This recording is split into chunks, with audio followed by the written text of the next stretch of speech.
Jesse, I'm obligated to ask you about what it means to Canada to be here in Houston ahead of the world, obviously the world's media in the last 16. And if I can get a second one, I'd just like to ask about Kyle Larin, who's obviously scored a couple of World Cup goals in this, but didn't get to play last week. How is he mentally, and what do you need from him tomorrow? Thank you. Yeah, well, first, I'd like to say as well, to start off, we just walked the pitch on our way here, and I have to give a lot of credit to all of the pitch crews for all of these different stadiums. Like, it's amazing to see the replacement pitches, the consistency of all of them, the condition of all of them. Like, we've played on incredible indoor pitches here in this tournament, and better than I ever could have imagined. So they've done an incredible job, and the consistency again. Yeah, look, we're excited for the moment. We wanted to get to a point in the tournament where we were playing against some big opponents, and Morocco is exactly that. Like, when you talk about Morocco, you're talking about a team with incredible individual talent, really well organized, a great structure, but yet fluidity in which they play, which I think really accesses the quality of their players. And the results have meant that the confidence that they have right now, like when I was at the match down in Monterrey, the confidence that the team had, the swagger they played with, like, we know we're in for a massive challenge against a really talented team. And then Kyle not playing, yeah, you know, I mean, Kyle is a team guy, so I knew he wasn't happy, but he also was really happy for the team. We've had a couple of talks this week about how to now prepare himself in all ways to be ready to go for this match. I know that Kyle's all in it for the team. He'll do anything for the guys, and he'll be ready to go. And I expect that when we do call him on this match, however we use him, that he'll be ready to deliver a great performance, just like all of our guys. Like, I think the selflessness in the group, the commitment in the group, the understanding that we just want to be at our best for this match is really high. This is what the team is. So, you know, and Kyle is no different that way. So I know we'll have a really strong performance tomorrow. Chris Jones, CBC. A question for both of you, if I can. You can tell yourself anything you want to in advance of a game like this one. What do you imagine you'll be telling yourselves 5 minutes before this game tomorrow? Go ahead, Alex.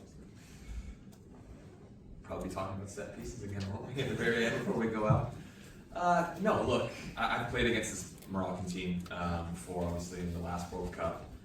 And I've been trying to tell the guys is, look, play the game, not the occasion. It's going to be loud. There's going to be, you know, noises that you didn't even know were possible to be made in a stadium that will be made, and it's going to be unbelievably tough just to focus out there. So just remember that, look, we're all in this together. At the end of the day, you can do all the preparing you want in the world. It comes down to it's 11v11 on the pitch. The pitch is still the same size. The ball's still round.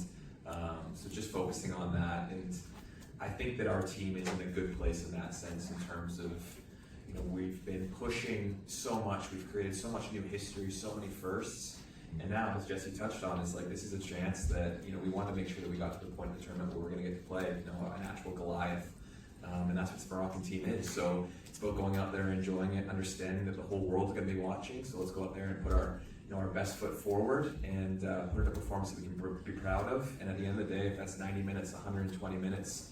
If you do that, you can walk off that pitch with your head held high, no matter what the result is, and that's kind of our plan. Yeah, for me, Steve Nash gave us a message about 10 days ago, and he said the balance between tension and freedom. But what he meant by that was that we play discipline and we're organized, and that we manage that over 90 minutes, but that we show our quality, and we go out there and have fun and enjoy what we are and who we are. And so I think that probably the further you go in the tournament and the better opponents you play, that's even more important. So that will probably be part of the discussion that, you know, before we get ready, is like stay organized, but go for it, man. Joshua Cloak, The Athletic. For both you guys, I'd love to hear from both you guys. Years from now, when you guys are sitting around with your buddies having a beer and they ask you, what do you remember about this World Cup? What do you think you're going to tell them? Go first again. That's a good question, Josh. That's your best question. Well done. It's the nicest thing you've ever said to me. So I think I'm going to go home now. Yeah, kudos. I'd say, look, I just want to be able to look myself in the mirror after this World Cup and say that, you know, you left it all out there. And I do think that so far in this tournament we've done that, but you know, now we're getting to the stage where, look, we've been together now for the better part of 6 weeks. You know, there's been a lot going on. The guys have bonded even more. And every group is unique. You know, every group is different. Every single camp, there's some different changes. But if we can look back on this group and think that we left it all out there, I think that that's the most important thing. And look, even though we're down in Houston, we know what kind of cultural impact we're having back home, and that's something that resonates with us. And we also know that the best way to continue to grow the game is to win, and there's no better chance of doing that than, you know, a knockout game in the World Cup. Look, we've done it once against South Africa. I think that that's left obviously a lasting impact. But if you can then find a way to knock off, you know, one of the best teams in the world and make it to a quarterfinal, I think now we're talking a different stratosphere altogether. So that's like what my main goal is, and yeah, the plan is that hopefully over a nice glass of wine at some point in the future, I'll be able to look back and be pretty proud of what we've accomplished. Yeah, I always think of the essay about the man in the arena.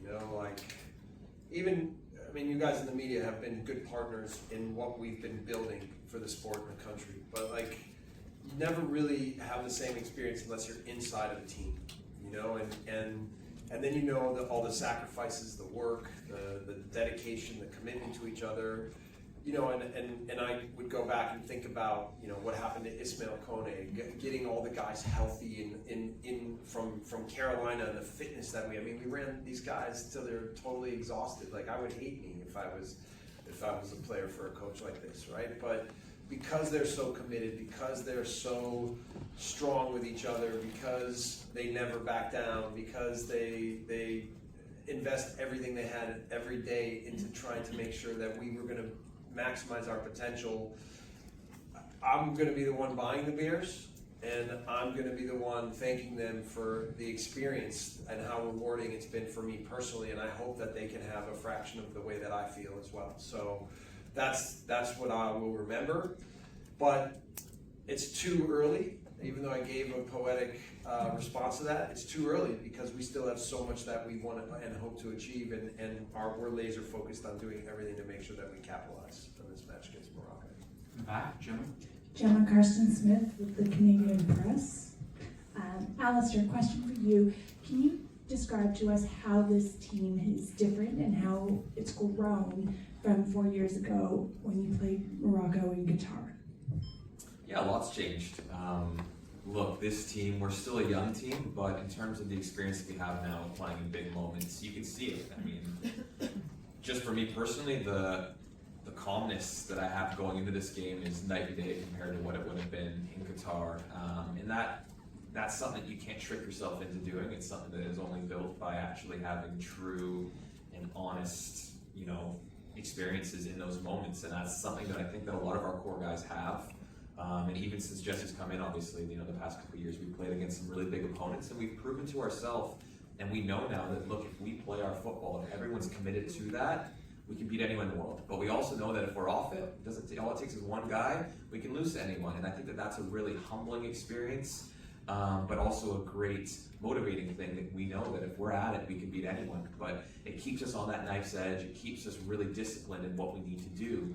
And that's something that I think just brings me a lot of excitement with this group, is that, you know, with where we're at right now, we deserve to be in the last 16. You know, the last 16 teams remaining in a FIFA World Cup. It's pretty tough to think like that. I never would have thought like that, you know, 4 years ago, but here we are, and we deserve to be here. And if you're here, there's no reason why we can't make it, you know, another step. And that's something that I think fills us with a lot of excitement, is that we know that we have a chance here, whether it's 90 minutes, 120 minutes. If we put in a performance that we know that we're capable of, we could really do something that is going to last a really long time, and not just within Canada, but will resonate with, you know, the rest of the world. And that's something that is definitely not lost on us. Ahmed Jalal from 7 TV Media, Morocco. Coach, Morocco has played in 4 different cities: New Jersey, Atlanta, Monterrey, and Boston. Will this? Do you think this will play a negative impact towards the Moroccan national team, especially the last game against Netherlands, in which the Moroccan national team played 100 minutes plus the penalty shootout? Thank you. Yeah, I mean, in theory, you could make an argument that the travel and the loading, the physical loading in the last match, and mental loading, right?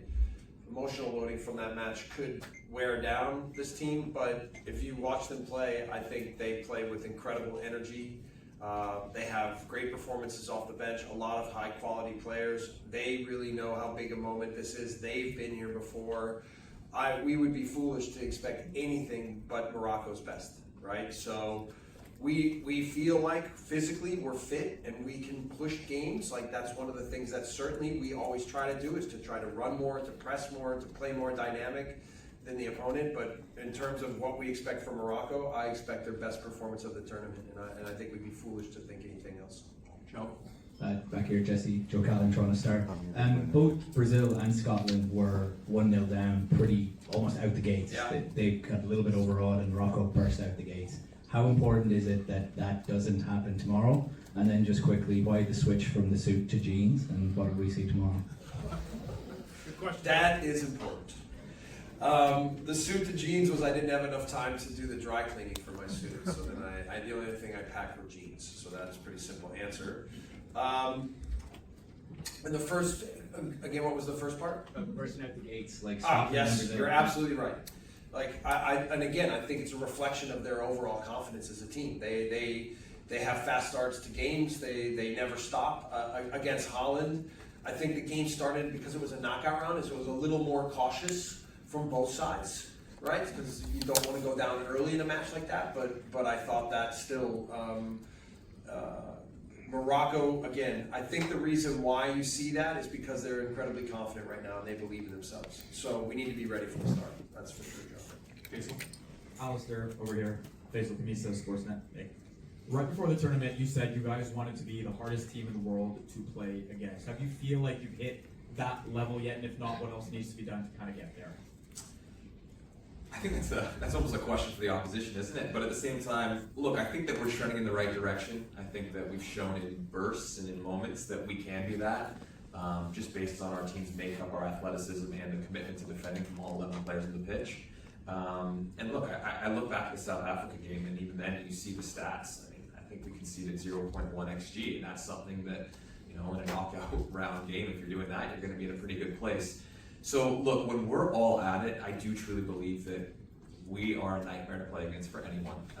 And that's something that we need to continue to buy into and stay on. But at the same time, it's one of those ones that, again, as I touched on earlier, if one player's off it or if it's just, you know, 1% down, you know, you can get picked apart, especially in this stage of the tournament when you're playing against really the titans of world football. But again, look, with where we're at, this is an amazing challenge for us. It's something that excites us. You know, you get a chance to go against this Moroccan team with aspirations of, you know, lifting the World Cup. And look, we're not going to be an easy out. We know that as well as anyone, and I think they know that too. But now it's about going out there and showing it, and the way that we're going to do that is by being exactly that, hardest team in the world to play against. Yeah. Hi, Jesse here. Jean-François from Montreal, La Presse. Two-part question. Can you still learn something from the Canada game against Morocco 4 years ago, or has it both teams changed too much? And also, what can Canada soccer learn from what Morocco program has done to their soccer in the last few years? So I've watched that match again, and we've talked to the players that played in that match, and then we have some people on the staff that were as part of the staff. So we have addressed what we thought was effective and dangerous in that match. So there's something to be learned for sure. But both programs have changed a lot, and so I think the key is like looking at what specifically Morocco is now, and then what we want to be in this match. Yeah, I mean, look, it's hard. Most of these players from Morocco are born outside of Morocco, right? So they've done a good job with recruiting players with dual nationalities and then bringing them in and making sure that they have a very clear Moroccan identity. We have some of that, but I think, look, there's a lot of lessons to be learned from different countries and their overall development of the game, but we also, and I say this as a foreign coach, it's really important that we really understand our own communities and our own national identities, and that we stick very carefully to that, and we build a program that has football expertise, and some of that means bringing people from outside, but does it in a way that's entirely Canadian and honors everything that our culture is. So that's what we're really going to be focusing on as we continue to develop the game. Ben Stein, Sports Illustrated over here. In terms of the intensity that Morocco plays with, which players do you think can really drive that intensity with your group to play at that kind of pace that we saw against the Netherlands? And then also on your outfit, what's that going to be tomorrow? Is the suit back? I'm not no more questions about clothing. Look, I think that, first of all, when you look at Morocco, the mobility of their midfield in general and how they show up around the pitch, it's the fluidity, it's the mobility within the structure of how they play that really, I think, they drive their confidence from. Like once they all start getting on the ball and start putting combinations together, then you start to see them really come alive, and then all of a sudden they're hitting you in your back line and getting dangerous crosses in, and then they've been also very good on set pieces, and then Hakimi can hit you almost as a second striker at times with his speed and his mobility. So there's a lot to tend to, but I think that when you say that, I think we've had the starting point over specifically the last year, but really the last 2 years, is the stability that our back line provides. Right? We have a lot of, I think, different players performing at a high level and making sure that we have an aggressive back line, that we are ready to sprint, that we are ready to close things down and make it difficult on the opponent from the base of what we create there. And then that gives the freedom for the attacking players, I think, to be aggressive and try to press and try to win balls, try to get out in transition. So we've been a really strong defensive team, and we've known that even when I was taking criticism and a lot of questions in the last year that we weren't scoring a lot of goals, I kept saying the most important thing is that we have a strong defensive team for the World Cup. And I think if you look at expected goals against in the tournament so far, we're like 3rd or 4th. So that is a really good statement on what's been developed with this team and the quality of the defenders and players that we have. So that will be important, that we're stable and organized, but incredibly aggressive to make sure we make it difficult on Morocco. You're in the half. Amin Narad, newspaper Le Matin from Morocco. Here. Hello. Coach, Canada showed a very good performance during the group stage and also during the 6th knockout stage. But don't you think that by framing Morocco as the favorite, you are putting pressure on this Moroccan team as a form of psychological diversion? Well, let's just call the fact what it is. Like, this is our first time to the round of 16. You know, I mean, this is a big accomplishment for us. Of course, we're not satisfied. We want to keep going. But I think the internal expectations for the Moroccan team themselves is to find a way to get back to the semifinal and even further. And by the way, they should have that expectation on themselves because they've had an incredible 6-year run in their program. So you can say it however you want. This isn't about media manipulation as much as it's just about the reality of where our two programs are and the respect that we have for this Moroccan team. I'll say it again. We're excited. Like, we want to be here. This is where we expect it to be, and this is where we want to be. And we know that Morocco is going to challenge every single thing we do. And this is a team that has literally 0 weaknesses. So even when I've sat in front of them and created a match plan, I've basically said to them, look, this team has 0 weaknesses, but we have to try to be good at the things that we care about and that we are good at, and we have to see if that can hold up against an opponent like this. Coach, Dunia Siraj from Radio Mars, the Moroccan radio of sports. You said before that preparing this match against Morocco is a nightmare, and you said a few minutes ago or a few seconds ago that Morocco has 0 weaknesses. Isn't it a way for you to take in the pressure of your team and putting it on the Morocco national team? He just said that. No, it's the reality of the situation, right? But again, we're not afraid of that. We're not afraid of that. We're excited for the challenge. Hello, Marsh. Question from Marsh and Vane. Mohib Abdulillah, Lucitan for Moroccan media. Coach, do you think playing against Morocco and your performance in the World Cup influenced that football becoming one of the most popular in Canada? Why don't you answer that? Yeah, I think that the sport's come a long way, and again, I think when you look at the actual number of players in Canada. I think it actually is the most popular sport. Look, it's still got a ways to go in terms of being ingrained into Canadian identity, in terms of there are some sports that are just so, just go hand in hand with Canada in terms of hockey. And look, there's lots of competition in Canada for other sports with basketball, baseball, hockey, football's massive as well, American football. So look, we know though that with how Canada is built up as a population in terms of the actual demographics and all the different cultures, that there's no reason why soccer or football shouldn't be, one of the most popular, if not the most popular sport.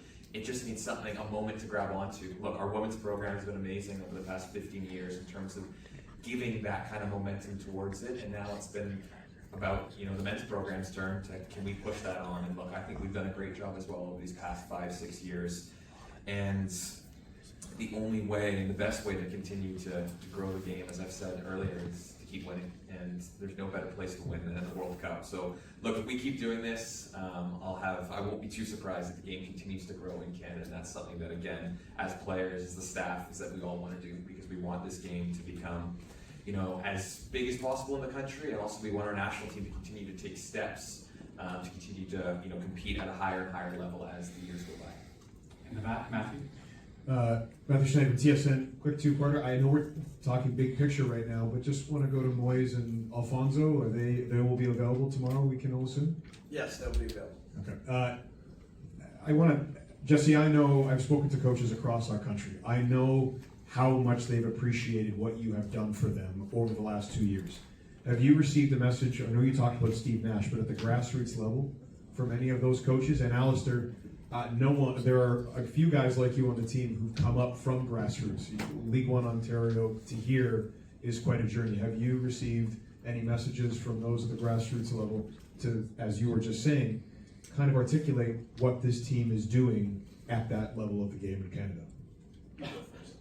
Yeah, I've received plenty of messages, and it's been amazing because when you do make it to a level like this, you realize that you're not just representing yourself, you're not just representing your family, but you are representing the clubs that you played for growing up. And you can see the amount of pride that those clubs have, my university has, in terms of me representing my college, my club team growing up at the highest level. It's something that it fills you with pride because you can see how much it means to them. They understand that they also helped. They played a massive role in producing a player that's playing on the world's biggest stage. And that's something that I don't think is lost on us either. It kind of also is humbling and reminds you of why you play the game and why you love the game. And again, that's why it's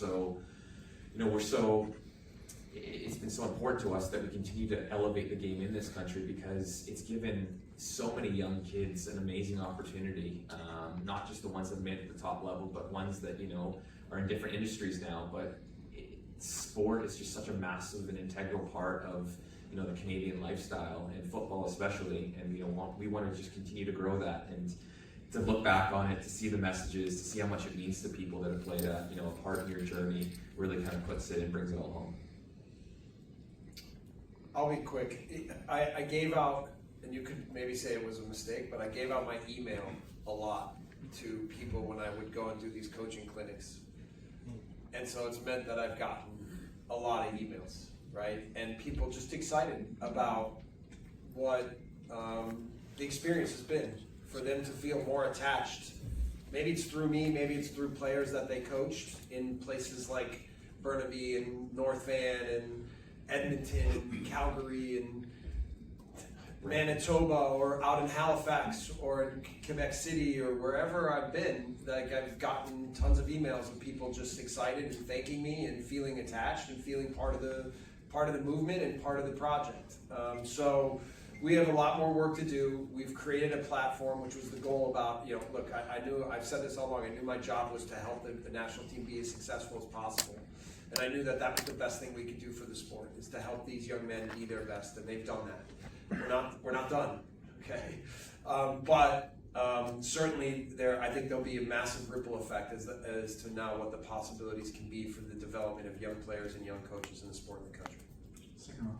Bonjour coach, en français. Oui, je parle un petit peu. On parle un petit peu. Nasri, la nouvelle tribune et Canal+, donc d'après ce que j'ai compris, vous essayez de mettre la pression au Maroc en lui donnant ce statut de favori, ça je l'ai compris. Est-ce que vous revenez, je voulais revenir sur la Coupe du Monde 2022, est-ce que vous dites entre vous que c'est demain le meilleur moment de prendre votre revanche sur ce qui s'est passé au Qatar?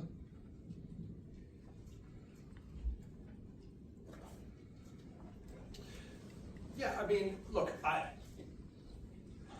I don't think in this life and in this sport you can focus on revenge. And I think, look, there's always emotion in the game, but when it goes into preparation for what's necessary for a particular opponent, there's not a ton of motivation from anyone in our camp to say that we lost last World Cup to Morocco and now we need to right that wrong. I think more we're just laser focused on how good Morocco is, exactly what we think we need to try to manage within the match, and then how to put the game as much as we can on our terms in terms of what we think will need to be successful.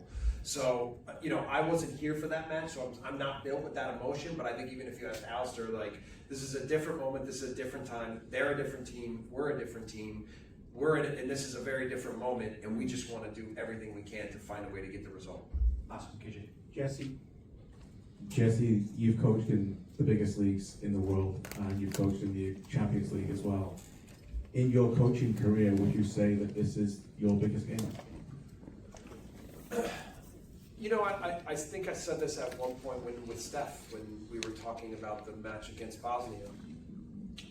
When you do this for a living and you're lucky enough to be in these kinds of competitions, you hear that or feel like that a lot, you know? And so, but I think more importantly on whether it's my biggest moment, we know it's the biggest moment for the program, but I think what you learn from being in those moments is your ability to actually focus on the things that matter is what's most important.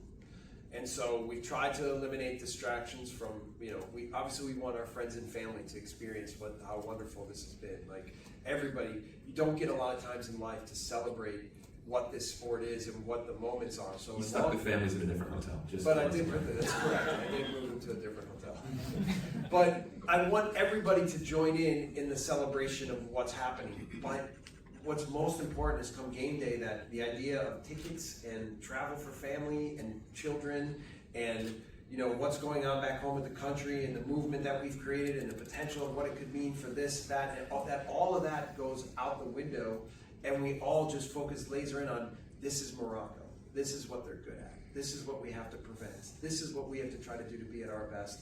And how are we going to handle the difficulty of what Morocco is going to throw at us at every moment and make sure that we understand exactly who we are, how we want to play, who we want to be, and then we execute that at the highest level. The best part is that we've been through that now as a group, through Copa America, through this tournament. They've been through, go play for Celtic.